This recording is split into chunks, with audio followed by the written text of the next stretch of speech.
Dieu qui m'a donné tout. Il m'a donné tout. Il m'a donné tout.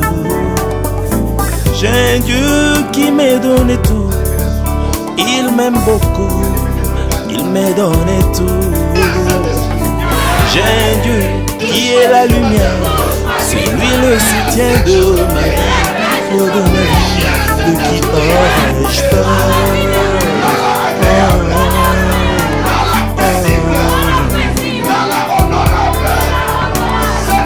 J'ai un Dieu qui m'a donné tout. Il m'a donné tout. Il m'a donné tout. J'ai un Dieu qui m'a donné tout. Il m'aime beaucoup. Il m'a donné tout. J'ai un Dieu qui est la lumière. C'est lui le soutien de ma vie. Oh, de ma vie. De qui aurais-je peur?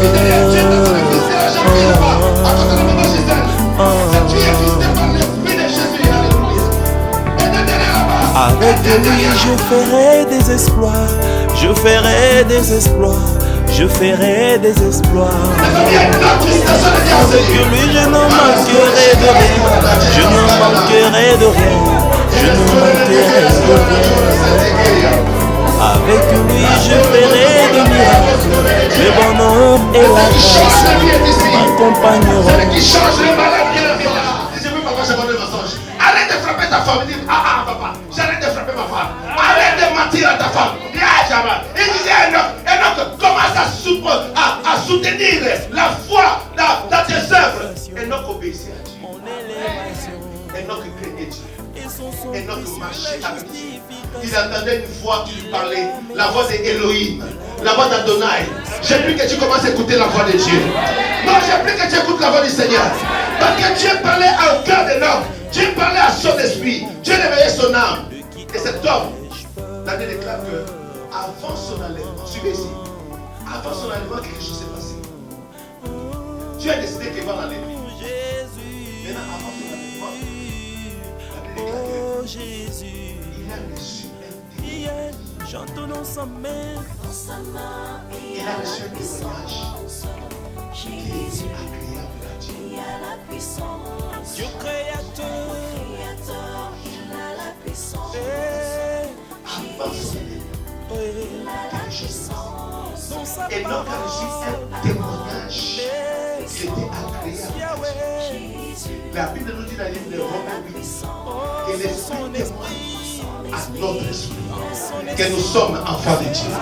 Quelqu'un dit Amen à la parole.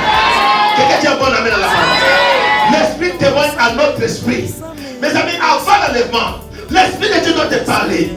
L'Esprit de Dieu doit te témoigner que tu es un enfant de Dieu, que tu appartiens au royaume de Dieu. Quelqu'un dit Alléluia. Enoch a reçu ce témoignage.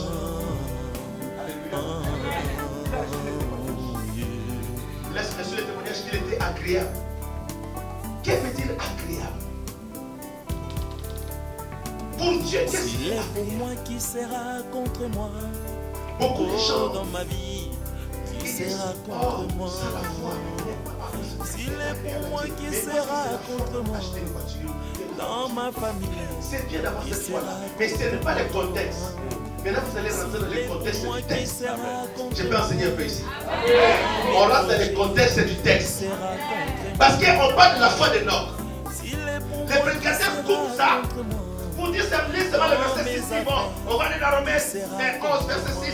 Oh, ça, la foi, il était possédé la grâce à Dieu. Là, si tu as la foi, tu auras telle chose. Tu auras la foi, tu auras telle chose. Mais c'est relié à la foi qui a amené Enoch à l'enlèvement. C'est pas la Bible dit. C'est par la foi qu'Enoch fut enlevé pour qu'il ne vit point la mort et qu'il ne paraît plus parce que Dieu l'avait enlevé, car avant son enlèvement, il avait reçu le témoignage qu'il était agréable à Dieu. Or, sans la foi, il est impossible de lui être agréable. Vous voyez le contexte du texte. C'est relié à la foi d'Enoch.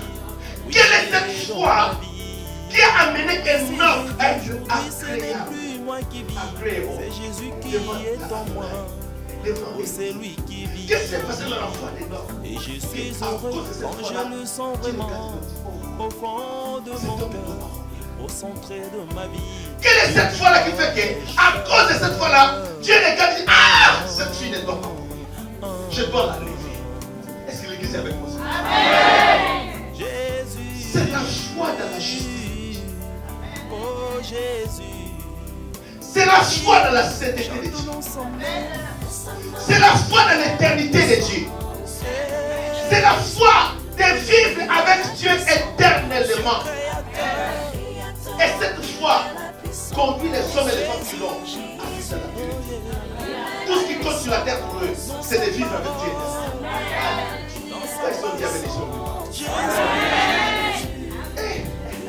Dites amen ici, mes amis. Rebecca m'a fait Dieu, il faut dire moi amen.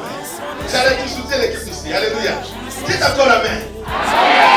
La foi dans la gloire éternelle.